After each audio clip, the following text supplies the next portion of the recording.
नमस्ते। मैक्रो और market wrap up के फरवरी 2024 एडिशन में आपका स्वागत है। इस महीने हम 2024 के इंटरिम बजट के साथ कुछ अन्य विषय पर गौर करेंगे। तो आइए शुरू करते हैं। फरवरी 2024 का केंद्रीय बजट एक वोट ऑन अकाउंट बजट है, जिसमें सीमित संसदीय चर्चा होती है और इसलिए बड़े पैमाने पर टैक्स मॉडिफिकेशन नहीं होता।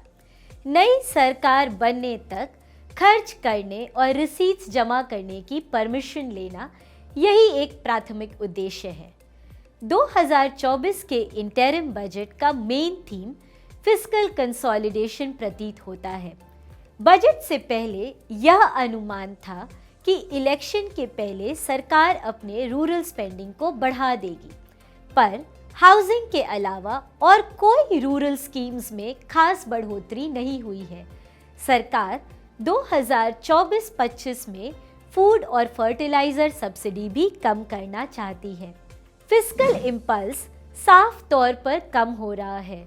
वित्त वर्ष 2025 में केंद्र सरकार का कुल खर्च 6.1% से बढ़ने का अनुमान है, जो भारत की नॉमिनल जीडीपी से कम है। वास्तव में ब्याज खर्च को एडजस्ट करने के बाद फिस्कल इंपल्स और भी कम हो जाता है। अब शायद सरकार यह उम्मीद कर रही है कि प्राइवेट सेक्टर अपनी स्पेंडिंग को बढ़ा दे और भारत के ग्रोथ को सपोर्ट करे। फिस्कल कंसोलिडेशन की गति ने सबको चौंका दिया है। चुनाव के पहले के वर्ष होने के बावजूद सरकार 2023-24 के फिस्कल डेफिसिट को 5.9% नहीं बल्कि 5.8% तक पहुंचाना चाहती है और 2024-25 में उसे 5.1% तक ले जाना चाहती है। यह उनके 2025-26 के 4.5 के लक्ष्य को विश्वसनीय बनाता है। 2024-25 के रिसीट्स के आंकड़े विश्वसनीय लगते हैं। बजट में हमारी आदरणीय वित्त मंत्री साहिबा ने कहा कि वह केपेक्स स्पेंडिंग को 9.5 लाख करोड़ से बढ़ाकर 11.1 लाख करोड़ तक पहुंचा रही है।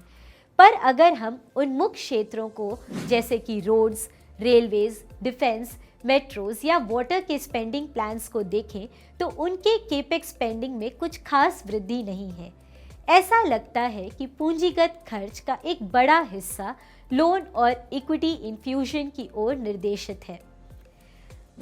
हम भाजपा सरकार के पहले और दूसरे 5 साल के स्कीम्स को थोड़ा पढ़ते हैं तो यह देखते हैं कि पहले 5 वर्षों में उनका मुख्य फोकस स्वच्छ भारत, फसल बीमा, ग्राम सड़क और आवास पर केंद्रित था।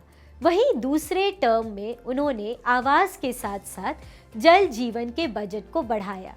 पीएम किसान, आयुष्मान भारत और कुछ कृषि संबंधित योजनाओं को भी प्रबलता मिली।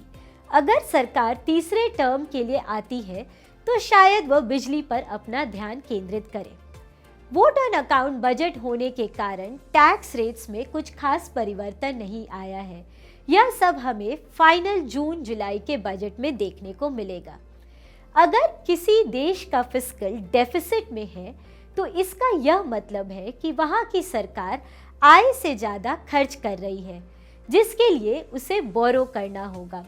2023-24 में gross market borrowing 15.4 lakh crore थे। यही 2024-25 में कम होकर 14.3 लाख करोड़ तक हो रहे हैं। यह फिक्स्ड इनकम मार्केट के लिए एक बहुत ही सकारात्मक प्रतिफल है।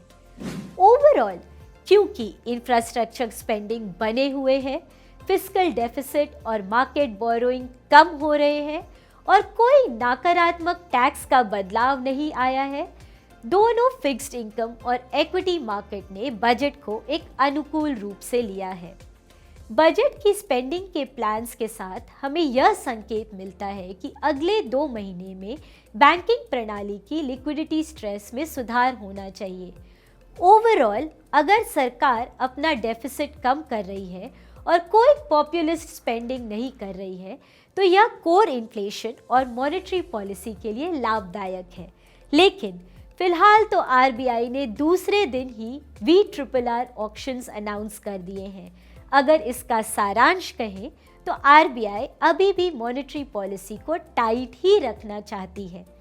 भारत के फिक्स्ड इनकम मार्केट के बारे में हम मुख्य रूप से यह कह सकते हैं, अभी हमारी बैंक क्रेडिट ग्रोथ स्ट्रॉन्ग है, क्रेडिट टू डिपॉजिट रेशियो लगभग 80% के पास है और आरबीआई एकदम निकट अवधि में मॉनेटरी पॉलिसी इजी नहीं करना चाहती।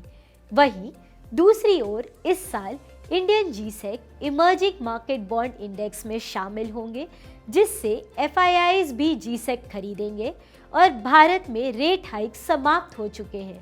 यह बताते हैं कि फिक्स्ड इनकम मार्केट के लिए यह दो पहलू सकारात्मक हैं।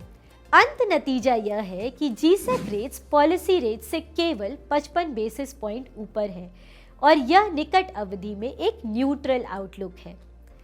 जनवरी महीने में स्टेट्स लोन, जिसे हम एसडीएल कहते हैं, उसका सप्लाई कैलेंडर की तुलना में 77% था, पर यह जनवरी के लिए अमान्य नहीं है। राज्य की वित्तीय हालातों को पढ़कर हमें यह लगता है कि स्टेट के बोरोइंग फरवरी और मार्च महीने में बढ़ने चाहिए। कुल मिलाकर दरों पर एक फंडामेंटल रूप से सकारात्मक होने में अभी भी कुछ समय बाकी है। बजट के अलावा हमारे पास पिछले महीने कुछ अन्य उल्लेखनीय बातें भी हैं। 2023 में ग्लोबल ट्रेड वॉल्यूम्स नीचे आ रहे थे। अब इजराइल और हमास के बीच में बढ़ते संघर्ष के कारण रेड सी में कुछ ज़्यादा ही अशांति फैली हुई है। एशिया से यूरोप का लगभग 40% निर्यात रेड सी के जरिए होता है। यहाँ तक कि जब वे अफ्रीका के रास्ते से भी जा रहे हैं तो इससे हमें लगभग 2 सप्ताह का निर्यात में नुकसान हो रहा है और यह ग्लोबल ग्रोथ को डिस्टर्ब कर सकती है। अमेरिका में दरें बढ़ने का चक्र समाप्त हो गया है, लेकिन यूएस फेड के जनवरी नीति के निर्णय में साफ तौर से मार्च में दर की कटौती की संभावनाओं को पीछे कर दिया है, यह कहते हुए कि इन्फ्लेशन को 2% तक पहुंचाना जरूरी है। जनवरी पॉलिसी के बाद मार्च में कटौती की संभावना 70% से कम होकर 30% हो गई है और वहीं दूसरी ओर Q1 2024 के ट्रेजरी सप्लाई कम होने की संभावना है। कुल मिलाकर जनवरी में 10 ईयर USD 4% के आसपास रहे। भारत में उत्तर प्रदेश हमेशा से राजनीतिक दृष्टिकोण से महत्वपूर्ण रहा है, पर धीरे धीरे आर्थिक महत्वता भी हासिल कर रहा है। कई मोबाइल मैन्युफैक्चरिंग वहाँ होने लगे हैं, प्राइवेट बिजनेसेस वहाँ व्यापार करना चाहते हैं, वहाँ इंफ्रास्ट्रक्चर भी तेजी से बढ़ रहा है और अब अयोध्या के राम मंदिर के बाद और टूरिज्म और इंफ्रास्ट्रक्चर से संबंधित निवेश आने चाहिए। इक्विटी बाजार की बात करें तो जहां अमेरिकी शेयर बाजार नई ऊंचाइयों पर पहुंच गया है, वहीं चीनी शेयरों में गिरावट जारी है। भारतीय शेयर बाजार में भी तेजी रही। MSCI इंडिया ने MSCI इमर्जिंग मार्केट से बेहतर प्रतिफल दिए हैं। निफ्टी फ्लैट था, पर स्मॉल एंड मिड कैप में एक अच्छा उछाल आया है। FIIs ने बेचा, पर DIIs की खरीद जारी है। भारतीय कंपनियों के थर्ड क्वार्टर FY24 के नतीजे मोटे तौर पर अच्छे रहे हैं।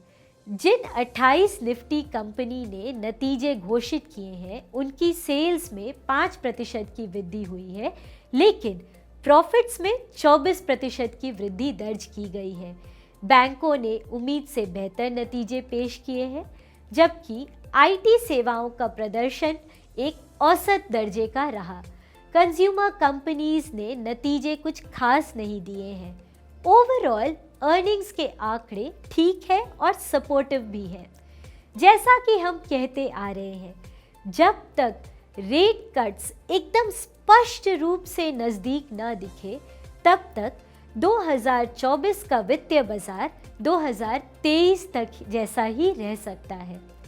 इस महीने के लिए इतना ही। हमें सुनने के लिए धन्यवाद। म्यूचुअल फंड निवेश बाजार जोखिमों के अधीन है। योजना से जुड़े सभी दस्तावेज ध्यान पूर्वक पढ़ें।